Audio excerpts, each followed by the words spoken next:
ஒன்றிய பிஜேபி அரசாங்கம் வணிக சிலிண்டருடைய விலையை 1000 ரூபாய் உயர்த்தி இருக்கிறது. அதே மாதிரி 5 கிலோ சிலிண்டருடைய விலையை 261 ரூபாய் உயர்த்தி பல லட்சக்கணக்கான தொழிலாளர்களுடைய வேலை வாய்ப்பை பறித்திருக்கிறது. பல்லாயிரக்கணக்கான ஹோட்டல்கள் மூடக்கூடிய நிலைமை என்பது ஏற்பட்டிருக்கு. எல்லா உணவுப் பொருட்களுடைய விலையும் மக்களால் தாங்க முடியாத அளவுக்கு உயர்த்தி விற்கக்கூடிய ஒரு நிலைமை ஏற்பட்டிருக்கிறது. ஹோட்டல் உரிமையாளர்கள் சங்கம் எல்லா உணவுப் பொருட்களுடைய விலையும் குறைந்தபட்சம் 20% உயர்த்துவதாக ஏற்கனவே அறிவித்திருக்கிறார்கள். இது தமிழ்நாடு முழுவதும் மிக கடுமையான பாதிப்புகளை ஏற்படுத்தும், நாடு முழுவதும் கடுமையான பாதிப்பை ஏற்படுத்தும். ஆகவே இந்த வணிக சிலிண்டருடைய விலை உயர்வு, 5 கிலோ சிலிண்டர் விலை உயர்வு இவற்றை உடனடியாக திரும்ப பெற வேண்டும்.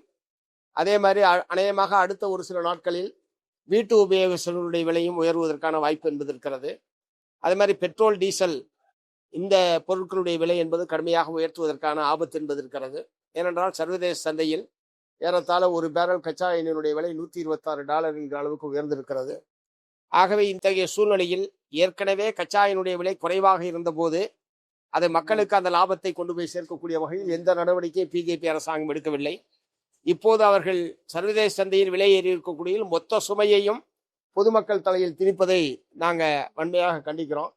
ஆகவே இதை கண்டித்து இடதுசாரி கட்சிகள், விடுதலை சிறுத்தைகள் கட்சிகளின் சார்பில் வரக்கூடிய 7ஆம் தேதி தமிழ்நாடு முழுவதும் அனைத்து மாவட்ட தலைநகரங்களிலும் ஒன்றிய பிஜேபி அரசை எதிர்த்து இந்த விலை உயர்வை திரும்ப பெற வேண்டும் என்று வற்புறுத்தி கண்டன ஆர்ப்பாட்டம் நடத்துவதென்று ஏற்கனவே அறிவித்திருக்கிறோம்.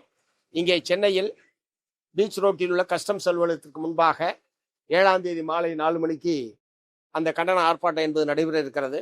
விடுதலை சிறுத்தைகள் கட்சியின் சார்பில் மதிப்பிற்குரிய தோழர் திருமாவளவன் எம்பி அவர்களும், மார்க்சிஸ்ட் கம்யூனிஸ்ட் கட்சியின் சார்பில் நானும், இந்திய கம்யூனிஸ்ட் கட்சியின் சார்பில் தோழர் வீரபாண்டியன் அவர்களும், சிபிஐ எம்எல் விடுதலை கட்சியின் சார்பில் பல ஆசை தம்பி ஆகிய 4 மாநில தலைவர்களும் சென்னையில் நடக்கக்கூடிய ஆர்ப்பாட்டத்தில் கலந்து கொள்ள இருக்கிறோம்.